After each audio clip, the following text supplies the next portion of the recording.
Hey everyone, welcome back to my channel. Today I have my shop my stash for the month of August. So for the month of August, it was the viewer's choice color theme. And I had put down about was it four? I think it was four choices for you guys to vote for in a poll. And Mauve's actually won. I was very, very surprised. Every day that I checked the poll, it was a different color theme that was winning, and at the end of the day it was mauves. You guys, you kind of tortured me with mauves in the month of August because I was dying to wear more color, but that's okay. Mauves is a very simple and easy color to pull out of my collection. I do have small amount of things here today. The majority of it you will see in my monthly lipstick bag. Unfortunately, if you are new to my channel and you're not aware, all my makeup is in boxes currently until we move, so I couldn't pull out the palettes that I really wanted to use for mauves because they're really dug deep down inside, and I was not about to pull everything out to then repackage everything. It's just gonna be too much trouble. So I did pull out what I could for this month. So obviously you're here to see what I picked out for mauve, so if you're curious, just stay tuned. All right, so let's start out with the cheeks. For the cheeks, I pulled out my Tarte Color Wheel Amazonian Clay Blush palette. This was 2 Christmases ago palette. This is what the packaging looks like. I have used it in a few tutorials on my channel, so you probably have seen it. This is what the palette inside looks like, and I concentrated more on this side, obviously. This is where all the mauves are. I'm gonna continue to keep this in my collection. I figured this was the best way for me to pull out mauve blushes without having to have so many on my desk and have the risk of some of them breaking. So I figured this is a perfect way to pull this out. Again, I haven't pulled it out in about a year or so. So I used the shades Iconic, Montage, Icon, and Concept. So those are the 4 shades that I did use in here. Very pretty, lasted on my cheeks. I love the colors in this, so this is definitely going to stay in my collection. The second palette that I'm pulling out, and this is another blush palette. This is from Juvia's Place. Surprisingly, this is the palette I pulled out, and this is the shade that I actually use, which is the color B. I actually use this on my eyes as an all-over eyeshadow, and it is beautiful. Juvia's Place does not disappoint. I love their things, so I took advantage and used this blush palette as an eyeshadow palette since it was accessible to me currently with my situation. So this is staying in my collection. I love it. If you have blushes that really don't work on you, try to use them as eyeshadows. It actually works. Blushes tend to be a little bit more sheer because they are blushes, so you can build them up to whatever type of pigmentation that you want and impact. The other eyeshadow palette I pulled out was my Huda Beauty Mauves Obsession. So look at that, it's mauve. So obviously you guys know I'm a fan of these, so this is staying. I pulled this out. I really enjoy it. I have tutorials on this eyeshadow palette. It's a really, really pretty one. I like it. There's nothing wrong with it. Yes, they could be a little bit powdery.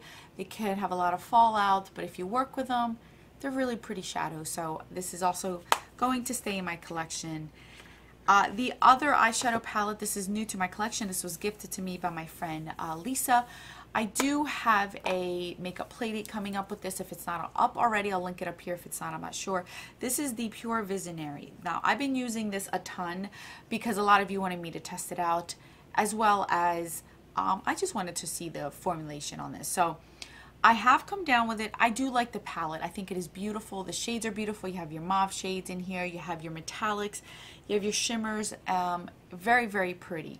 I can see why people don't like this palette because it is more powderier than Lorac eyeshadows, and they're not quite as smooth as Lorac shadows, but it's still not a bad palette. I have used worse. These are not super chalky. They really blend very beautifully on my eyes. I didn't have a problem with it. But they are very, very pigmented, so you have to be careful with these. These right here, these pigmented, these metallic-y, they feel like a cream to powder, almost like you put your finger in them and they feel wet. And a little bit, let me tell you, a little bit goes a long way. The most impact you're going to get is with your finger or with a brush. If you grab a fluffy brush and just brush them on there, you're going to get still an impact, but not as strong. To the point where one of these, I think it was this one right here, I had to kind of shear it out. It was so pigmented on my eyes, and it really stood out with my tan, so I had to tame that sucker down. But this shade right here, Pioneer, is very beautiful. But I did choose this because it did have mauves in it. This is staying in my collection, obviously. These shadows can pop out. I think it's beautiful. I think that this is going to be a personal preference palette. If you don't mind a powdery, almost like, see, I barely put my finger in there, you guys. I barely put my finger in there. This is ridiculously pigmented. Look, ridiculously pigmented. So I think this has a learning curve to it for those that are very harsh with your eyeshadows. Just saying. And the last eye product that I did pull out was a product from Sigma. This is their eyeshadow base primer. This was perfect because it was in a color mauve. So this is what it looks like here. It's a very nice, pretty mauvey shade. It blended out nicely, but my gripe with this is that once you blend it out, it becomes very sheer. Now, yes, this is a primer, but I wanted it to be more of a shadow stick for me. So it was very sheer. I can only use this as a base. I can't use it alone. My intentions were to use this alone. That is not possible with it. And it does leave like a tacky finish to it. So I would have to put some base on it because I have very oily lids that would crease in a hot second. So I do like it. This was sent to me in PR. I'm very grateful for it. It brings a sharpener at the end here. I think this is a great idea. Because it is not so pigmented, I can use it as a base.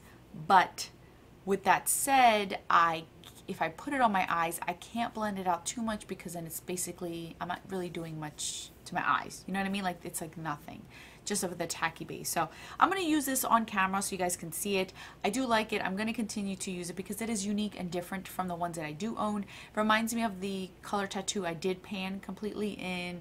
It's a dupe for Painterly, and I can't remember what the name of it is, but it's very similar to that in color, not so much in texture. So those are the products I have for Shop My Stash this past month. All of these products are staying. I had fun using my products in a different way, considering most of my stuff is in boxes. So obviously you are here to see what we are picking for the following month. So let me pull it up for you guys. So here we are. I'm going to hit the button.